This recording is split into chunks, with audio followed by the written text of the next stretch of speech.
আমরা যারা একটু মিষ্টি খেতে পছন্দ করি, আমরা প্রতিনিয়তই কিন্তু বাহিরের বিভিন্ন রেস্তোরাঁর খাবার খেয়ে থাকি। কিন্তু আমাদের চাহিদা ততটুকু আমরা হয়তো পাই না। আপনাদের চাহিদা মেটাতেই আমাদের আজকের আয়োজন ফালুদা। কিভাবে বানাতে হয়? প্রিয় দর্শক, তাহলে চলুন ফালুদা বানাতে কি কি উপকরণ লাগে সেটা জেনে নেওয়া যাক। সাগুদানা বড় 1 কাপ, পরিমাণ মতো পানি, তরল দুধ বড় 1 কাপ, চিনি পরিমাণ মতো, কাস্টার্ড পাউডার আধা কাপ, আঙুর 2 রকমের পরিমাণ মতো, স্ট্রবেরি, আপেল এবং কলা পরিমাণ মতো। দর্শক, এবারে আমরা দেখে আসি, চলুন প্রস্তুত প্রণালীর একটি ভিডিও ক্লিপ।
সানবিট সব দিবে সামাল।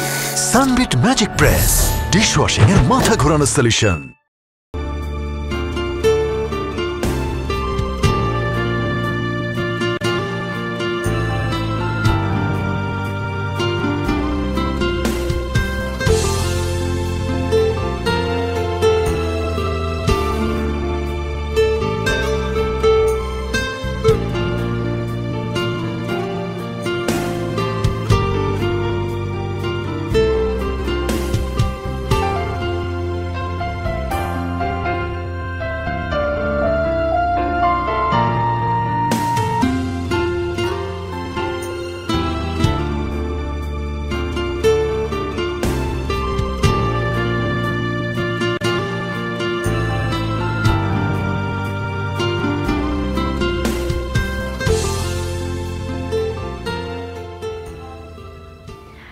দর্শক, দেখছিলেন আমাদের আয়োজন ঝটপট রেসিপি, ঘরের খাবার, মজার খাবার।